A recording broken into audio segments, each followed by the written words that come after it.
Crimewatch, live, real, where just by watching TV, you can do something about crime. These are the senior detectives on our cases. They've gathered here tonight from all across the UK for their appeals. They're from, well, let's have a look, Central Scotland, Greater Manchester, from Shropshire, from Kent, from Hertfordshire, from Metropolitan Police, from almost everywhere. And we've got great results, including the most notorious murder in North Wales. Coming up, the armed robbers who fled literally red-faced.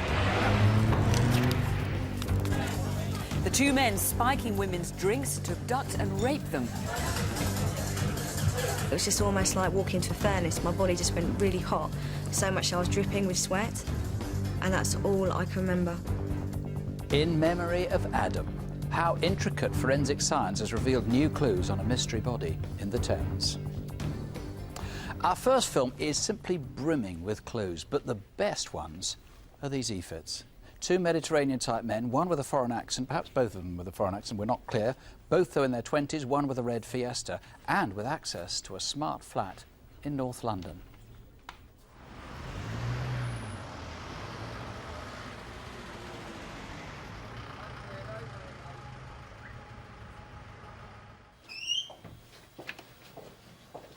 Hello, The police, and they're tremendous. About reporting a crime. We think we've been raped. I nearly cried when we came into the police station. It was just a weight off my shoulders. It was almost a safety net after everything we've been through. It was like, yes, at last, someone's believing us. If you come with us, we'll take some details.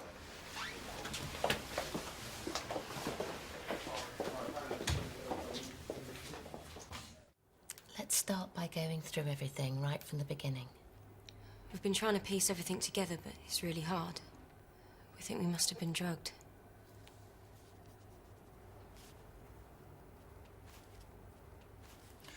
Let's see what you can remember.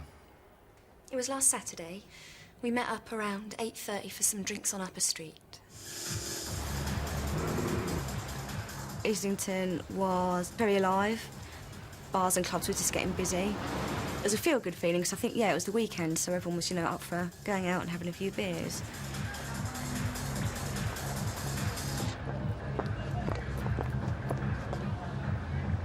Music sounds good. Should we go in here?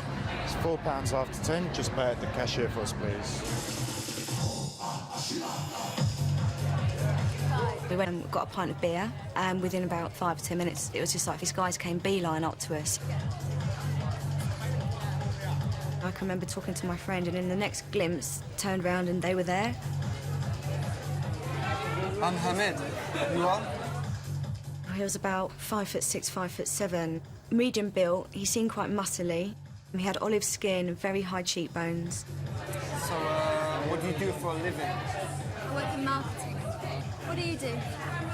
I work in a restaurant. I'm 25.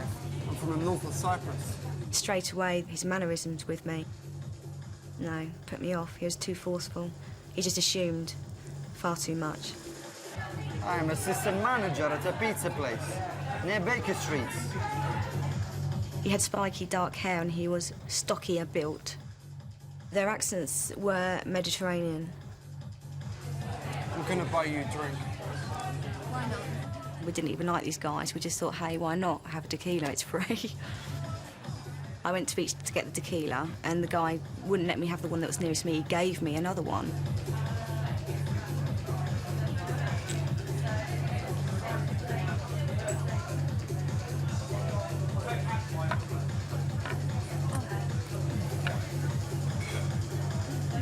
I know I'm gonna wake up with you. I'm not letting you out of my sight. I'm going to the loo. I thought it was just a very terrible chat-up line, but it wasn't. Actually, in the bar in a public area, he wasn't being too aggressive. In the toilet downstairs he was. That was scary. No! On the way back upstairs, he pushed me up against the wall again, and a guy came out of the toilet. He must have thought we were a couple getting it on in the club, because he had me up against the wall, which I thought was quite shocked, because I was really obviously in distress and like, no, I don't want this.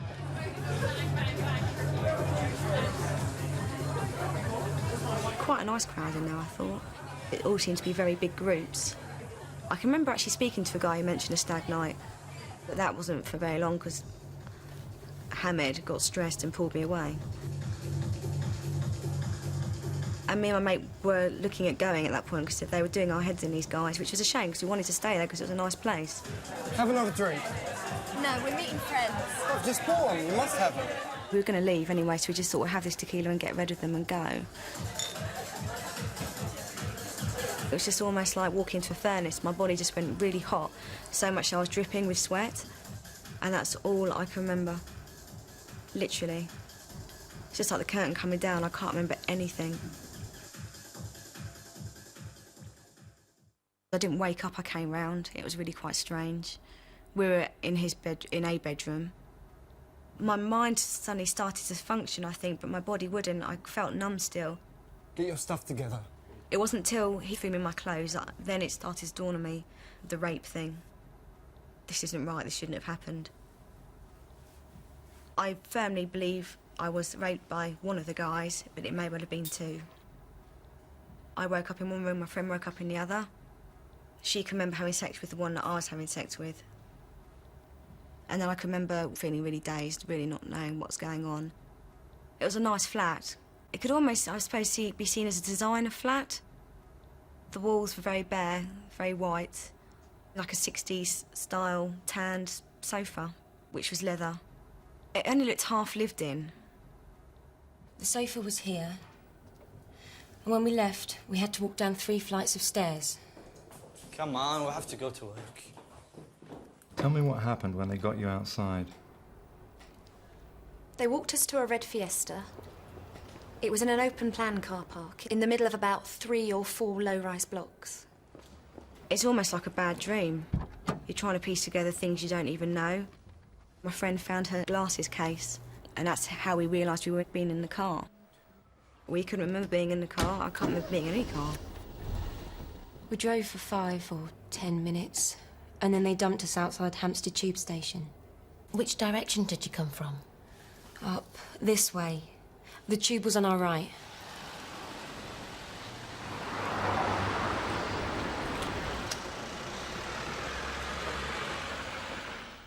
Maggie, we've got to be careful that e-fits, after all, aren't photographs, but these you think are reasonably good. Just take us through, piece these descriptions together, can you? They're very good descriptions that the girls gave us. One man's been described as 25 years old, about 5'7", pointy features and high cheekbones, and well-toned, well-built body.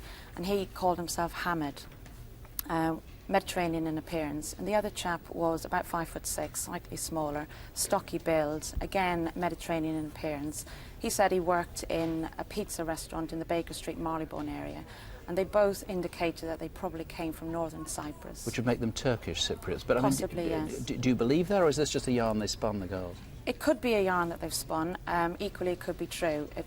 It could be that they are what they say they are. Now, another really good clue, the girls were describing the flat, and obviously they're fairly woozy, but there were 3 flats around, 3 buildings as they came out to the car. They'd gone down 3 flights of steps, and this almost designer clean flat up there, and what is presumed the 2nd or 3rd floor, is very hard to tell from that description. Yeah. Just take us through that flat, what they told you about it.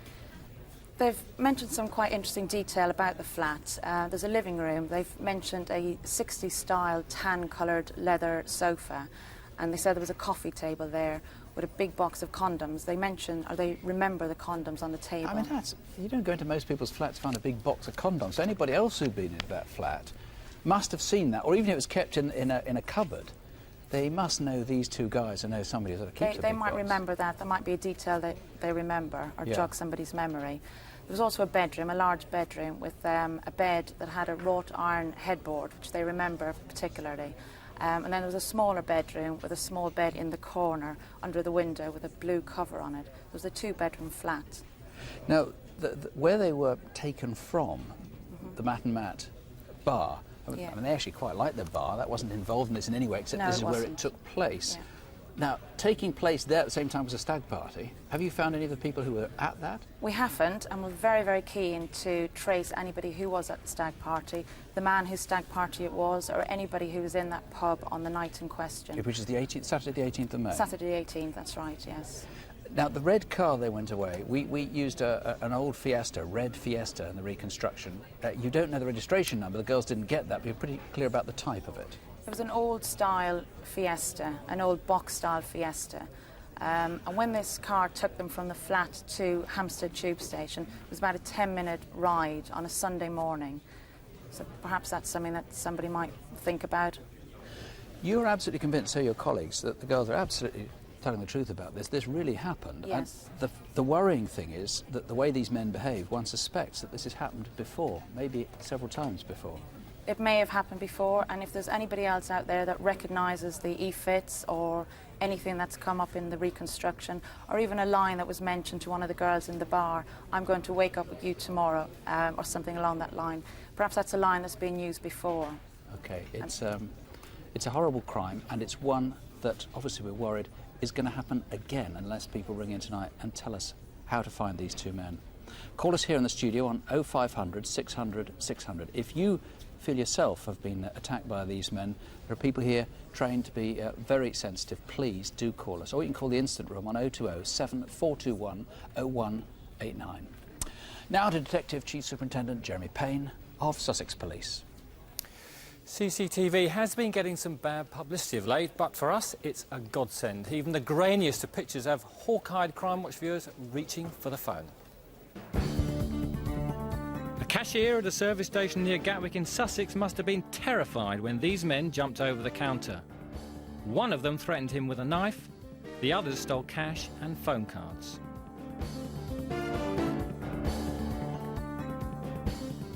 This man and woman got chatting in the early hours last May. At first he seemed friendly, but suddenly he turned on her. She fought back, but was dragged to a nearby garden and sexually assaulted. Neighbours came out when they heard her screams and he ran away. Who is he? This is a back office at the High Cross pub in Leicester. This man somehow gets to the safe and steals several £100s. Detectives also want to talk to him about a similar incident in another Leicester pub called Brannigan's. If you can help, ring us 0500 600 600. The discovery of Millie Dowler's remains in Hampshire, 6 months after she went missing, has ended the tortuous uncertainty for her family, and it's given Surrey Police a new focus for inquiries. Detectives, of course, have had already colossal help from the public, and let's hope the murder will now be solved. But if needs be, of course, we'll bring you a new appeal in weeks to come. Well, let's hope we don't have to. Let me tell you about another murder now. But this one's been solved, thanks to you at home. It was one of the most horrifying crimes police have seen in years.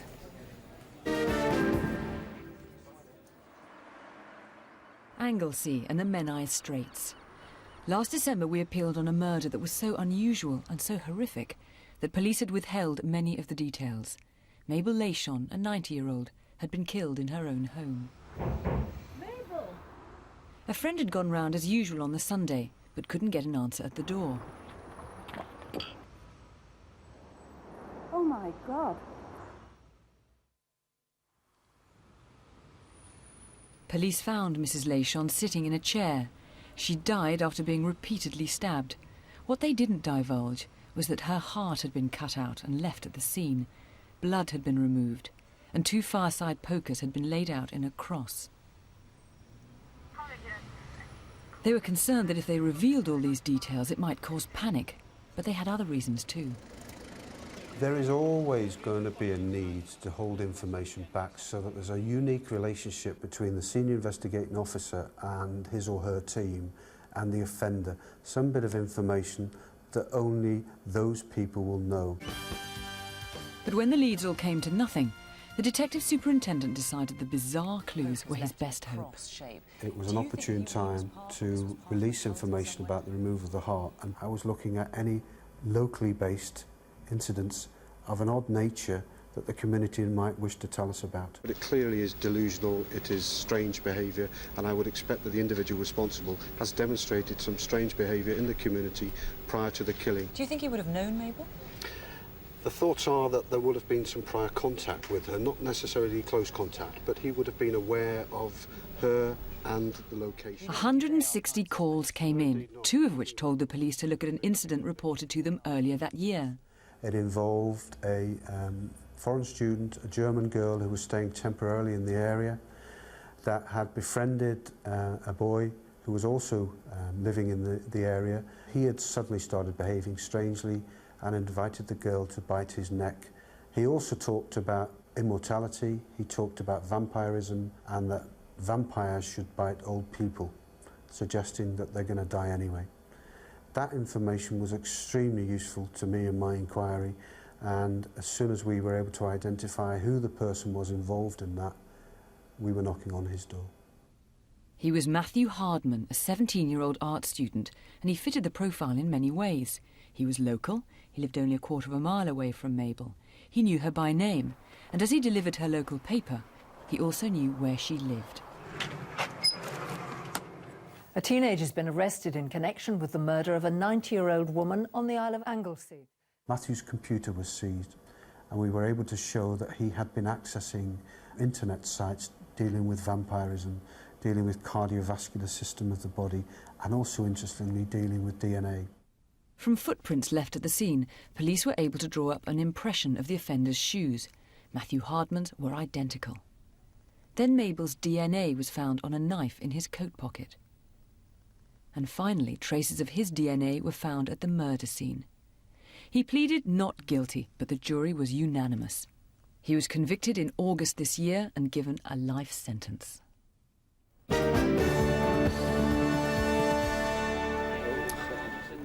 It's sometimes a very fine line between tragedy and farce. Our next case was dangerous, at times even a little dangerous to reconstruct, but the actual crime 6 months ago left 2 armed robbers, literally, red-faced.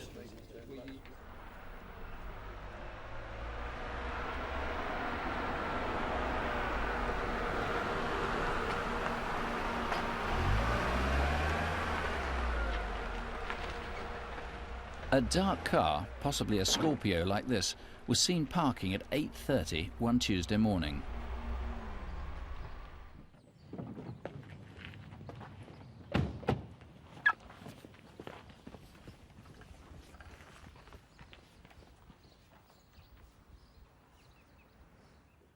This all happened back in March in a picturesque market town in Hertfordshire. Bishop Stortford's quite an affluent town with a very low crime rate in general. On the same morning, Tuesday, March the 12th, this white Escort was left in Barrett Lane. This, in the reconstruction, is the actual car.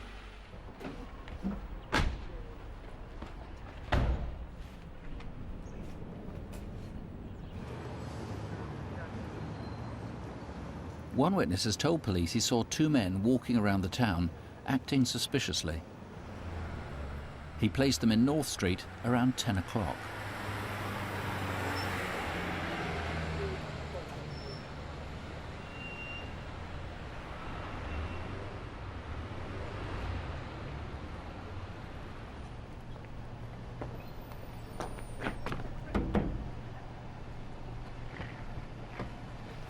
Get your mate to open up or I'll blow your head off.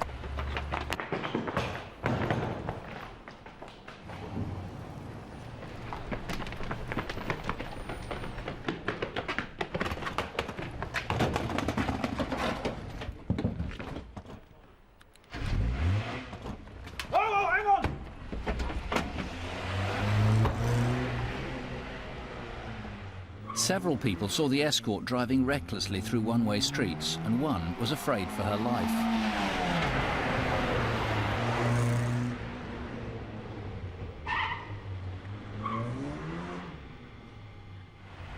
This is Pinelands at about 10:45, where the dark saloon had been parked 2.5 hours earlier. The Escort was abandoned, along with lots of clues.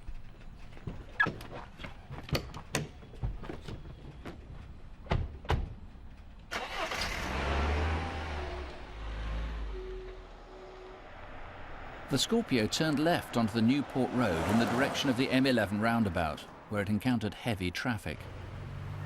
If you were there, you might recall what happened next. I think in many aspects it wasn't particularly well planned, albeit that they had a changeover vehicle, they used gloves, but certainly they must have been surprised when the box exploded with the red dye. The dye is indelible and the orange smoke is choking. The robbers would have been coated in it as they cut across 3 lanes and joined the A120 towards Colchester. We're keen to trace the vehicle and any sightings of orange people. As I say, it's farcical, but it's also, of course, deadly serious. A gun, that reckless getaway past pedestrians, and really weaving through heavy traffic. But however daft it sounds, the robbers really will have been orange men. Their hands, their faces, their hair, their clothes will have been absolutely caked in it. And the money, well, a lot of it will look like this. It'll either have been ruined completely or marked with orange dye, at least around the edges here. And Fraser Jones, it will stink of fireworks.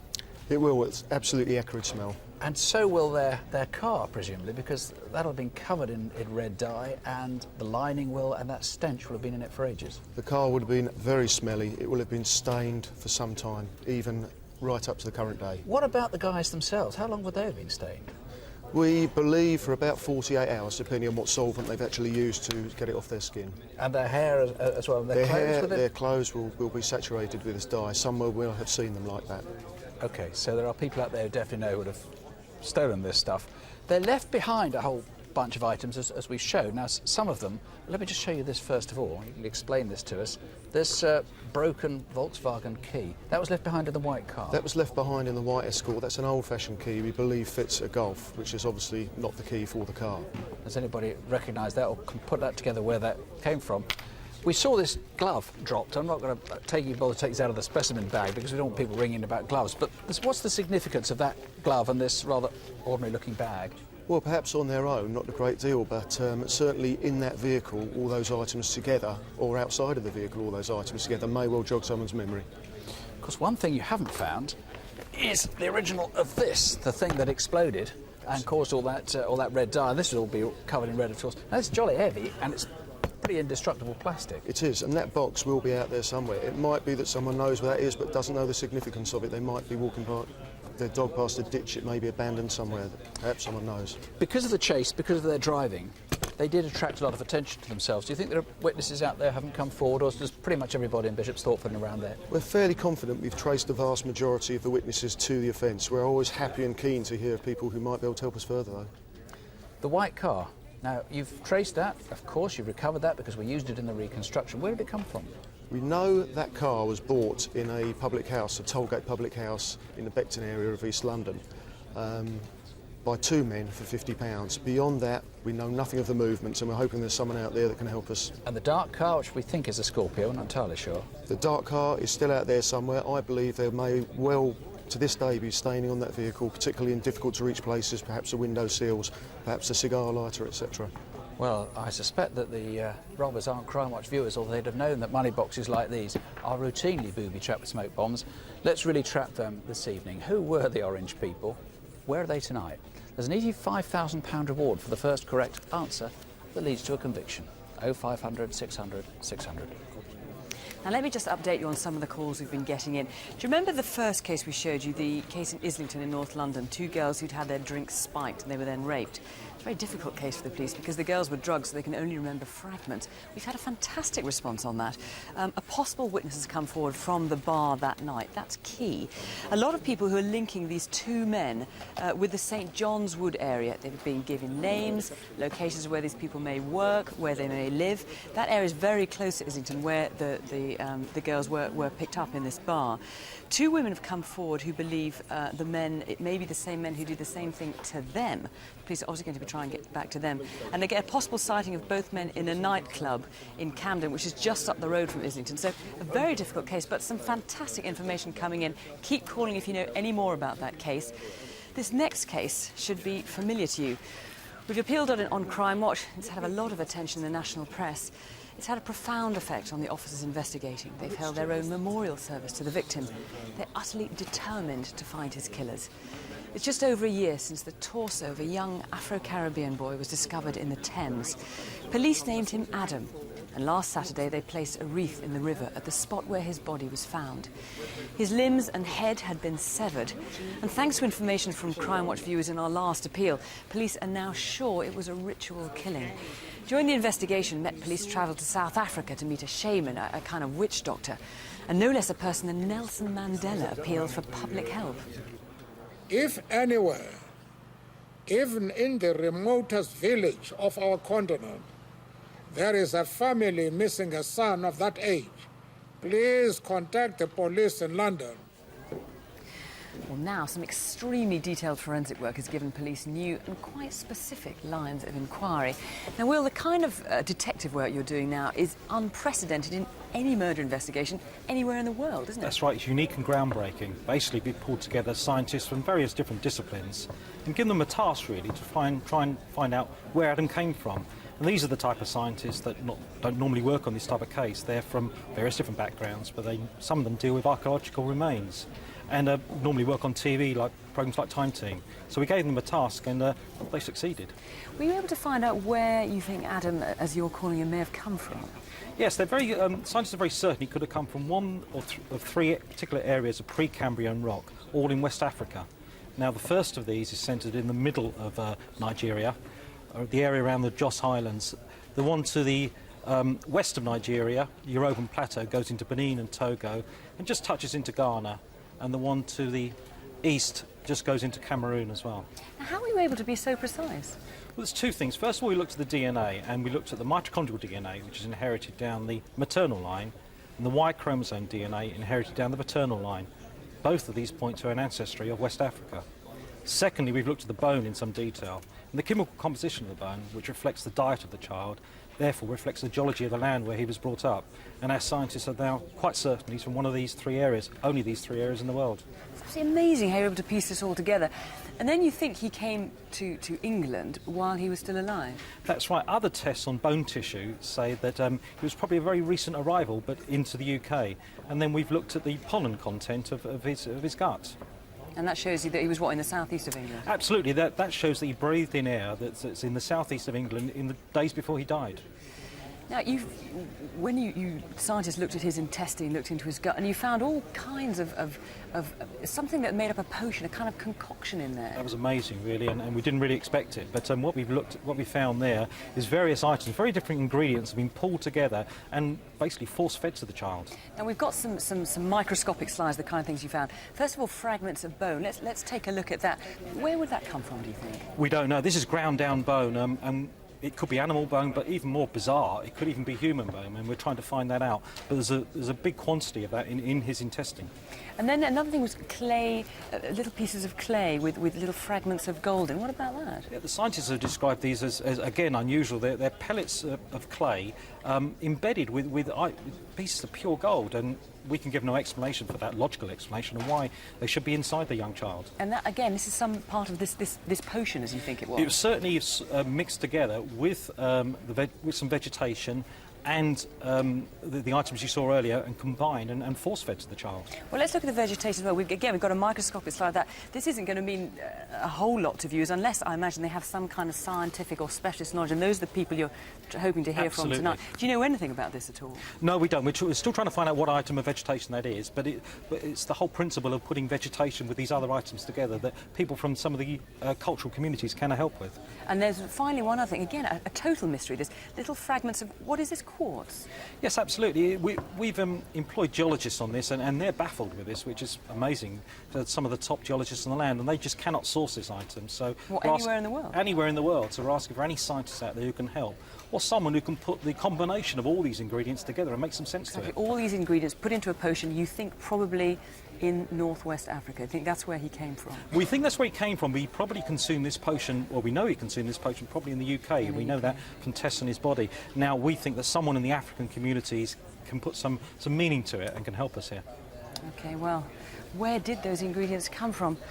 Poor little Adam, he was between 4 and 7 years old. Who was he? And it's not just him, of course. If this is some ritual killing, they'll be looking for other victims too. If you're a scientist or you have local or specialist knowledge on this, we need to hear from you. There's a reward of £50,000. That's the biggest reward the Met Police have ever put up. The number's on the screen, or call the police incident room on 020 8284 7610. Coming up, the farmer's wife who chased would-be thieves through the night. Tell the police I can see the number. It's T47BBM. I'm going to see if I can get ahead of them. The cold case from the 1970s that now is coming back to the boil. And the 999 voice that could make you £10,000 and nail a gunman. They say there's no such thing as a perfect murder. Well, for 26 years, one man has thought he's got away with it. But detectives have never given up, and now, with new evidence, they've asked us to ask you to look at this case again. It goes back to 1976. Jeff Small was a father of two who ran Sheila's newsagent in Westmead Road in Sutton, Surrey. How's the wife and kids? All right, they're fine, thank you. The business used to be my grandparents', and when they retired, my father took over the shop. How's your job and everything? It's going to be dodgy. He worked very hard and built it up. I'll see you later on, yeah? He was very popular. He used to say that working in the shop was like going on stage. Even if he felt rough or he was tired or had a headache, he always used to go out there with a smile. He had a job to do, and he was a person's person, definitely.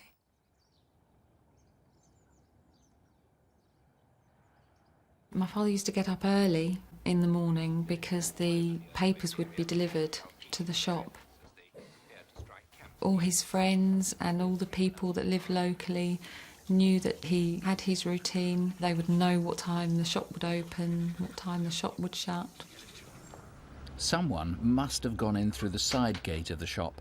From a later statement, we know he looked a bit like this. He was then in his mid-40s and fairly small.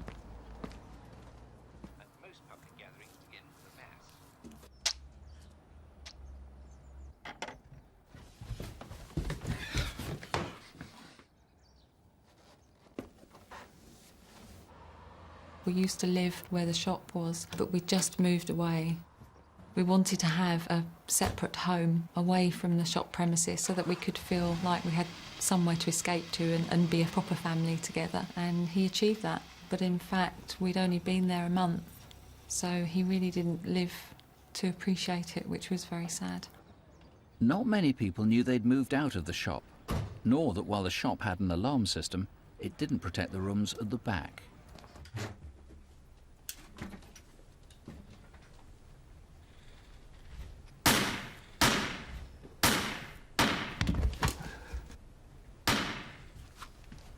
The killer took Jeff's wallet and a holdall containing the takings from the shop.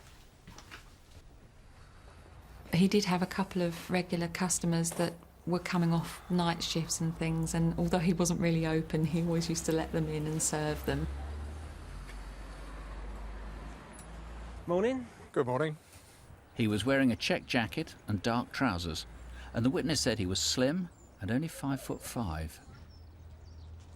He had a couple of people that used to come in and help him mark up the papers for the paper rounds, so they used to be in the shop very early.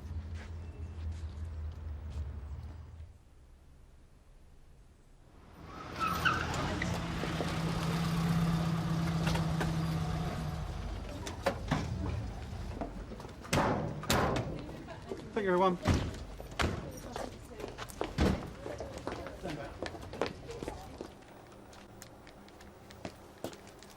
These were left behind. I found them on the cooker hood. OK, good. Whoever got in through the window had unusually small feet, size 6. I still feel very angry after 26 years that somebody has murdered my father and taken his life away. It would be nice for him to see his children grown up with their own children. You know, I wonder, would he be proud of me? I mean, I've done nothing special, but, you know, would he be proud of me the way I've turned out and the way my brother's turned out? And we'll never know. Damien, obviously the family have been living with this throughout, but why have you suddenly returned to it with such energy and such resources? Well, we've received significant new information that we've been working on for some months now. Yes, it's 26 years later, but 26 years down the line we haven't closed the books, and we're determined to achieve justice for the small family. What sort of information have you got? Well, for operational reasons I can't disclose this at the moment, but suffice it to say that we're working on significant leads at the moment. The description of the guy who was coming out of the side gate beside the shop, and that's presumably the killer, is actually a pretty good one. He's fairly small, 5'6", very small shoes, 6 foot. What? Just remind us whatever else you know about him. Well, he was 5'5", 5'6" tall, white. He had dark frizzy hair. He was wearing a fawn jacket with brown checks on it. and significantly a foot impression was left at the scene, which was a size 6, which at the time was very significant and still is now. It represented 2.5% of the male adult population. Yes, so quite significant. He'd be what? He'd be in his early 70s now, presumably. That's right, yes. He was about 45 years of age at the time. And the sort of guy he was, it was intriguing watching that reconstruction, how he got in. Was he a burglar? How did he know how to get into the premises like that? Well, clearly he was very versed in breaking into this shop. Perhaps the individual concerned was a very experienced burglar. It was thought at the time, and there was press publicity at the time, saying whoever did it was a professional assassin. Was he all that professional? If you looked at the reconstruction, it looked like the first few shots missed. Certainly viewed at the time as being a professional contract killing. We take a different view 26 years later. 2 shots that were fired, the first 2 shots completely missed. Really quite close range? Absolutely, yes. So clearly not the professional hit that was it was first thought. Now, you've brought this weapon here, which is a Hungarian P-37, sort of that was issued to German soldiers during the Second World War. Not very common. No. You releasing this information tonight because a gun like this, or something like this, you think is the one that was responsible for the murder and is still outstanding? It's a .32 inch caliber or a 7.65mm caliber. It's one of could have been one of 6 automatic pistols, that being the most likely one. What I'd appeal for is where's that gun now? I'd like to know the whereabouts of that gun because clearly that's significant information. I mean, what was the motive for this? Well, a motive explored at the time and subsequently that was that Mr. Small had an affair. I'm keeping an open mind as to the motive, but clearly this was a contract killing. I'd appeal to anyone who could tell me the name of the killer and perhaps the man or woman that contracted this killing. Well, it is curious, but Crimewatch really has had extraordinary success with these cold cases, sometimes going back even further than this one. So let's crack this one. Call here or call the incident room on 020 8649 1550. Now, news of progress in cases featured on the last Crimewatch. Back in June, on the night of England's World Cup victory over Argentina, Pierluigi Campioni was stabbed to death at Camden Lock in London.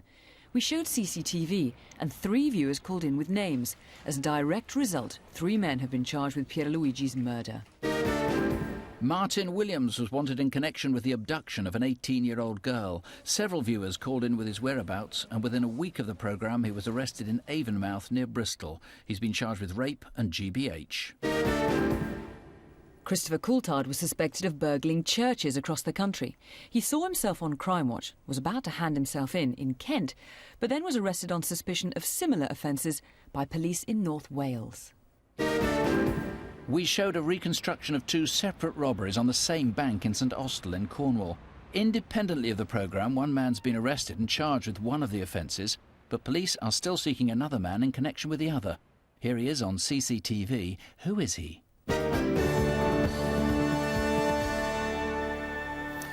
Surrey police are hoping you can help them locate Carl Cronin concerning an aggravated burglary at a house in Virginia Water. A householder was tied up and robbed in his own home.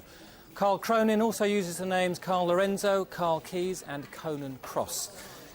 And this is Eric McMorran. He was charged last year with indecency offences against a child, but he failed to turn up at court. He has extensive tattoos on both arms and his back, and it's possible that he's left the country.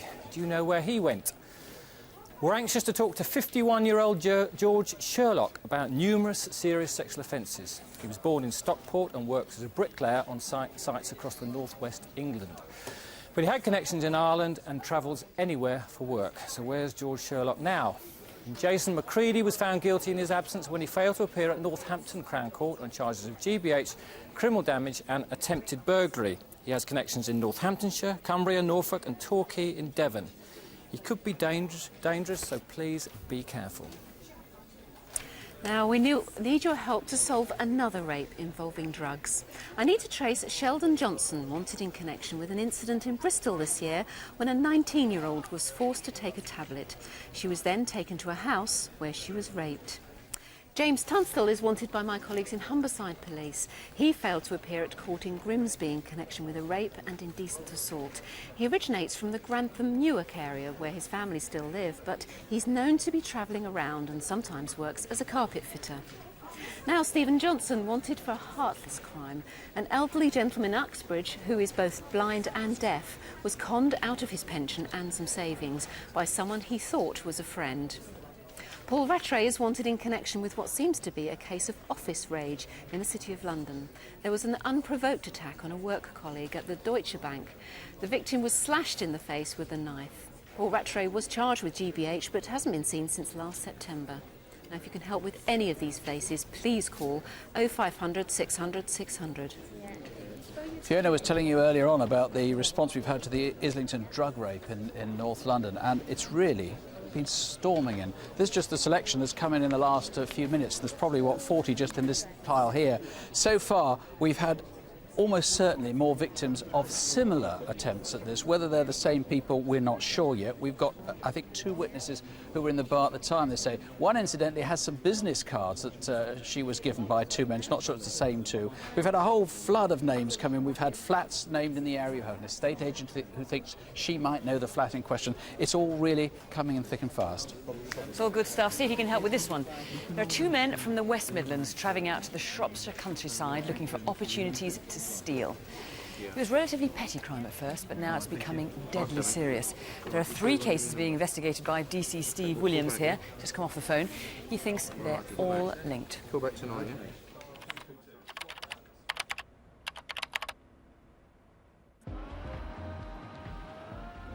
The chef at the Cape of Good Hope pub was sometimes the first to turn up for work to make ready for the evening meals.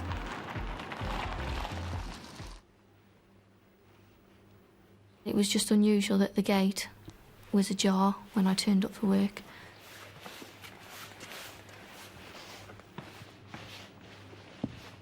I got there 2 hours before any of the other members of staff come in. Hello? I just presumed that the dog had knocked something over and it had echoed downstairs, and so that was the reason why I went in.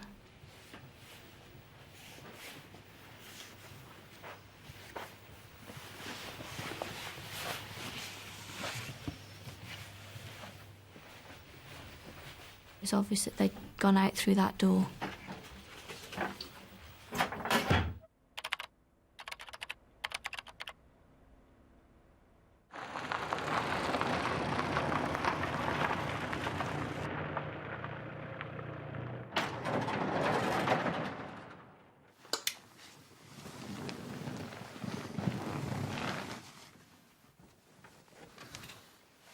Trevor, wake up. There's someone in the barn. What? There's someone in the barn. You can put the Jeep across the road and block them off. Call the police. I'll go after them. I'll get the registration.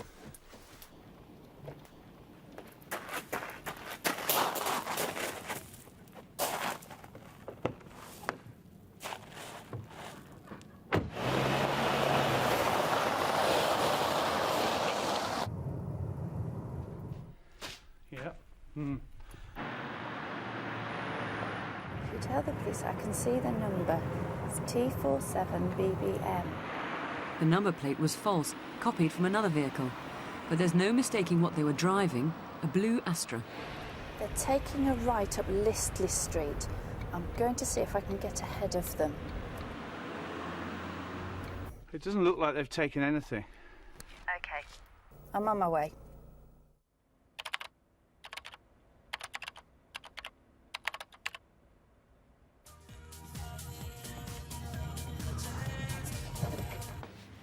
The Cape of Good Hope pub, 5 weeks after the chef had disturbed the intruders.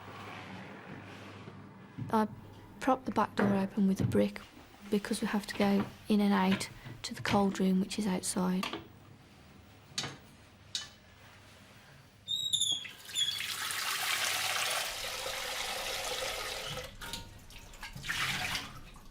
Hiya. Can you tell me the way to Clibry Mortimer, please? Yeah, you go left out of the pub. They started asking for directions for Clibry Mortimer, which I found strange because the road that they would have entered the pub on was the Clibry Mortimer road. Hang on a minute.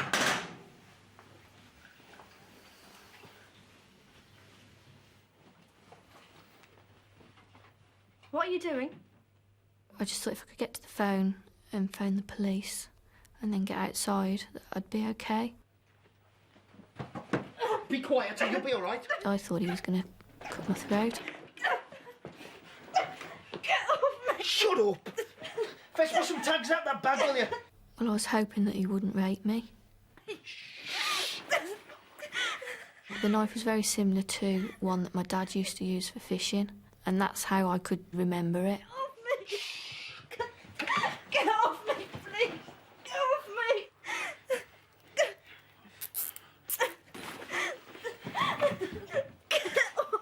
Shut up! I did a e-fit of the first man, the one that attacked me.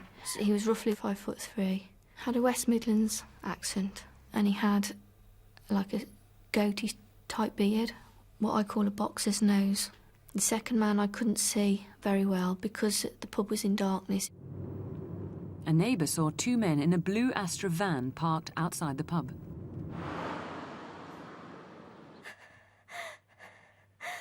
I get panic attacks if there's too many people around me.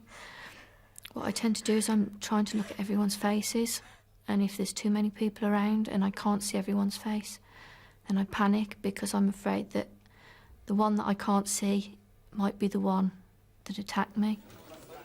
Well, here's the e-fit again. He had a soft West Midlands accent, and remember, he's only 5'3", but his companion's 6 foot. They were driving a blue Astra. You can call the incident room on 01952 291 362. First name and a contact number? Over the summer, there were quite a lot of developments from earlier Crimewatch cases. Here's some more of how your calls count. Last summer, Colin Beer was killed in a road rage incident in Plymouth. We showed a reconstruction of the attack shortly afterwards, but more recently, detectives used clips from the reconstruction in local reappeals, and a man's been charged with murder. Paul Firth was wanted in connection with allegations of sexual abuse while he was a scout leader in Aberdeen. As a result of our appeal, a viewer who'd been on holiday in Morocco called to say he was in Tangier. He's now in Spain awaiting extradition. We showed a reconstruction in April of 2 attacks on students in Liverpool. Independently of the programme, a man was arrested at the scene of another attack. He's been charged with 4 counts of rape and 2 indecent assaults. Lynn Wright was wanted in connection with several offences of deception. A viewer remembered her face and on seeing her again called the police. She's been charged with 11 counts of theft. John Connor and his son Thomas were wanted in Nottinghamshire in connection with a series of distraction burglaries against the elderly. Independently of the programme, Thomas O'Connor was arrested by another force and has been charged with 4 burglaries and other dishonesty offences. But detectives are still trying to trace his father, John. Now to Erith in Kent and a harrowing attack on a young mother. I was walking down the cinder path with my son. Yeah, no, he slept most of the afternoon, so he should actually still be up when you get in. The conversation that I was having on the phone to my husband was when he was coming home, that I missed him and he missed me. I'm not going to be able to get that early flight, I'm afraid, from Belfast. I'm going to have to get the one later on. She was going to get off the phone. I wanted to try and keep her on because I was dying to see her that evening, you know. Jim's all right with that. That's fantastic. I just sort of like looked up and noticed that there was someone walking past. And as normal, I just sort of had a brief look and just carried on walking. Right. That's fantastic. That's fantastic. I felt his arm grab hold of me from behind and start pulling me back into the bushes. Susie? I was trying to get up, but he was too strong. I couldn't get up. Susie! Hello? Her husband in Derry frantically dialed 999 and police in Northern Ireland tried to alert colleagues in Bexley Heath, but he was left not knowing if anything was being done. It's just horrific, and you wait 15 minutes while your wife is being attacked and you don't know what's happening to your son. You wait 15 minutes. All that silence is just tears you apart. I was struggling the whole time to get him off me until he had the knife in his hand. I said to him, I'm on my period. That's all I could think of because it was just the last thing I could say. And I said it about 3 times. He sort of paused and he stood up and walked over to a bike that was leaning up on the bushes. I just grabbed hold of my phone and phoned the police and just rushed up to my son, made sure he was all right. The attacker's in his late 20s or early 30s, 5'6" to 5'8", with a slim build and unkempt brown hair. He rode an old-style mountain bike, red, but unlike this one, it had Rally written in black on the crossbar.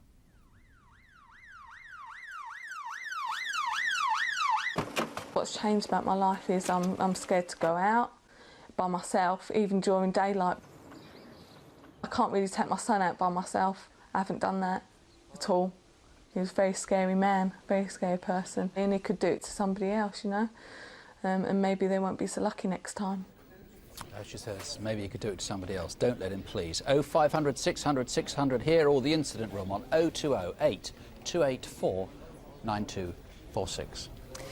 Like it or not, there are crimes that can elicit a kind of sneaking admiration from some people if they're particularly daring or ingenious.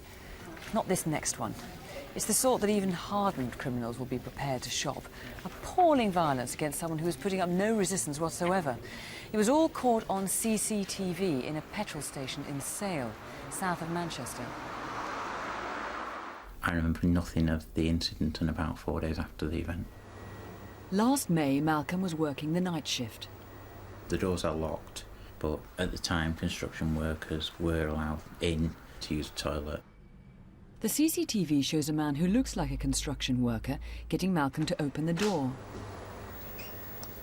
He behaves normally, going to the loo, looking as if he's going to buy something, and chatting.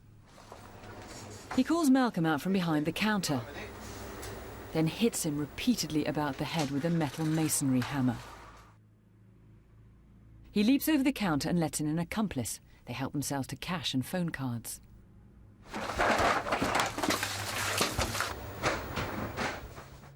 When Malcolm looks like he's moving, he's hit again. Here are the best shots of the attacker's face. Do you know him?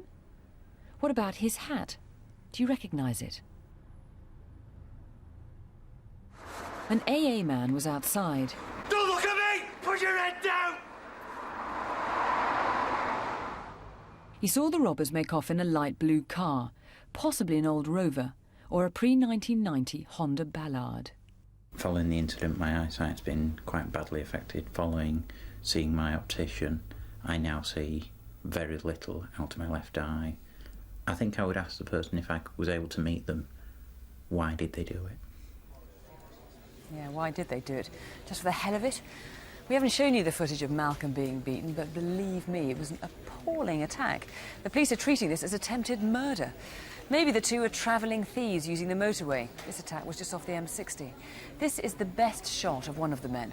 So wherever you live, call us if you know them. And if you spot them, shop them.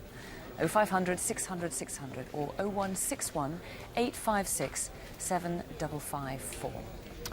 2 credit card cases now. Here's Jackie Haynes.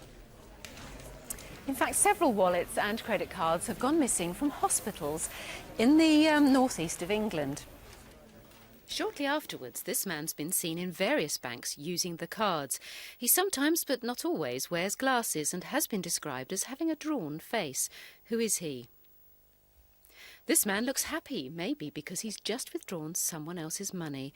We'd like to speak to him about some cheques, credit cards and a driving licence that was stolen from a hotel in Durham. Staff described him as Mediterranean-looking with swept-back black hair. If you recognise any of those two men, please ring us 0500 600 600. There's just one clue in this next case, and maybe just a handful of people who will get it. It's this. Just listen to the voice. Which service? Could you inform the group 4 that one of the security guys is tied up at the top of Loch Lomond by the Stagger Inn pub? He's been there for about 3 hours. Bye. Let me tell you the background to this. Back in July, a security van was forced to stop on the A82 between Glasgow and Fort William at a place called Crimewatch. The driver was tied up and left in the van in this isolated lay-by. 3 hours later, somebody made that 999 call. Emergency, which service? Could you inform the group 4 that one of the security guys is tied up at the top of Loch Lomond by the Stagger Inn pub? He's been there for about 3 hours. Bye. This is where the phone call was made from. It's about 60 miles from where the hold-up took place. It's in Livingston Drive in East Kilbride, just south of Glasgow. And this is the man in charge of the inquiry, D.I. Robbie McGregor. It sounds to me actually very much like a local job, this. I would associate the voice of the caller with coming from the greater Glasgow area. Now, they got away with quite a lot of money, so it's surprising that there isn't word of this out onto the street. I would have expected that, given with the passage of time, that information will be out there now, and I appeal to anyone who has any information that would tell me who the person or persons responsible for this crime were to come forward, either to here, to me in the studio, or to Crime Stoppers. Now, there's a pretty good reward on this. The security company concerned have offered a reward of £10,000. Let's make it clear, you can call here to the Crimewatch studio. Obviously, if you want the reward, you have to give your name here, but that'll be kept in confidence. There is a mechanism for doing this through Crime Stoppers. Just very quickly explain that. Yes, if someone wanted to call anonymously, they could call to Crime Stoppers on 0800 555 111, and we have a confidential coding system which we operate, which would assure the anonymity of the person making that call. OK, just have another listen to the voice. Emergency, which service? Could you inform the Group 4 that one of the security guys is tied up at the top of Loch Lomond by the Stagger Inn pub? He's been there for about 3 hours. Bye. Well, let's have something we hope to report later on tonight, or certainly next month. There's our number, and the one for Crime Stoppers, and they're both free calls. Now, one of you has rung in with information about one of these. Apparently you found one. It's a cash box. You remember we're trying to find the one that was used in what we're calling the red dye robbery in Hertfordshire. Don't know if you found the same one, but if it isn't the same one, that's obviously evidence of another crime that's taken place. Let me just tell you what we found out about Adam, the little Afro-Caribbean boy whose torso was found dumped in the Thames. Remember we told you about ingredients of a kind of potion that was found in his stomach, in his intestine. A lot of people recognising those ingredients: bone fragments, clay with gold pellets, some kind of vegetation, quartz fragments, information about African doctors and spells, used perhaps to make children lose consciousness, or some kind of bizarre purification ritual. You can contact us about that case or any of these cases featured on the programme via our website. That's at www.bbc.co.uk/crime. And all the numbers are on CFAX, page 61. Our phone lines are open until midnight tonight. We'll be taking calls all here and again from 7:30 tomorrow morning until midnight. We'll be back at 10:35 with a Crimewatch update. If you watched Cracking Crime Day here on One last week, you may have heard something really quite extraordinary. Politicians all agreeing. Going against the impression we have that crime is always growing, Labour, Conservative and Liberal Democrat spokesmen all said that the facts show that crime has been falling. So despite the impression that you get from the media, not least from our appeals on Crimewatch, don't have nightmares, do please sleep well. Good night. Good night.